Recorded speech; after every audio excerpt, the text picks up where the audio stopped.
ito na yung comparison natin ng V5 Pro 2.0 at itong BBQ 3.0. Same nga ba talaga yung feels silang dalawa kasi isang 4U at isang 8U. Silang dalawa nga ngayon yung most requested dahil ito yung mga bestseller ng Altsport ngayon. Hindi na nga tayo magko-compare at magda-down ng ibang brand para masabi natin magaganda tong mga to. Kasi ito yung mga most loved rackets sa mga player from Altsport. Tara, start na natin yung comparison. Unang-una guys, pag hinawakan nyo to side by side, mararamdaman nyo na parang ang bigat nitong BBQ 3.0. Nakapagtaka no kasi 8U to, pero ito 4U. Pero mas mabigat yung pakiramdam nito. So bakit nga ba? Kasi super heavy itong BBQ 3.0 guys. Compared dito sa V5 Pro 2.0 na halos even balance na. So kung smasher ka nga at offensive player ka, para sa inyo itong BBQ 3.0. Pangalawa naman guys, sa bilis ng swing speed. Dahil mas magaan ng konti itong V5 Pro 2.0, parang nami-miss time ko siya sa sobrang bilis ng swing speed. Pangalawa, dahil sa bilis ng swing speed nitong V5 Pro 2.0, kailangan nyo pa mag-adjust ng konti. Laging ang net tsaka laging outside yung mga tira ko dahil hindi ko talaga siya matiming ng mga una. Kapag dito sa BBQ 3.0 na medyo sanay na ako dahil heavy talaga yung mga ginagamit ko. Siguro may ambag din talaga yung boost cap nitong V5 Pro 2.0 sa maneuverability. Sa control naman guys, stock string lang nakalagay dito. Nothing special naman and average lang yung control. So alin nga ba talaga mas maganda sa dalawang to? Depende pa rin yun sa inyo guys. Kung gusto niyo na medyo mabigat yung feeling, dito na lang kayo guys sa BBQ 3.0 dahil super heavy siya guys kahit 8U siya. So kung attacker ka, smasher ka, rear court player ka, para sa inyo to. And kung gusto niyo ng pang all around lang guys, etong V5 Pro 2.0,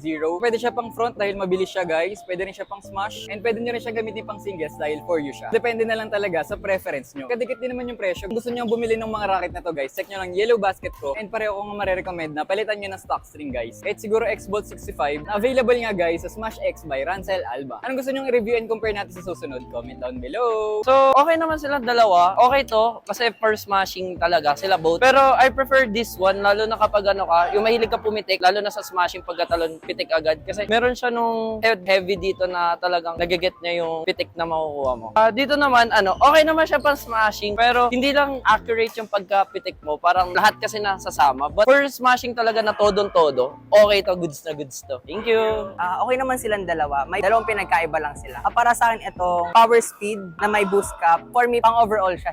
Pwede siya pang smashing, pwede siya pang depensa. Tapos sa front court, maganda din. Then ito naman, ang pakiramdam ko dito, stiff siya eh. Good siya for smashing. So, okay para sa akin itong sa may boost cap. Kasi andun na lahat eh. Ayun lang. Thank you.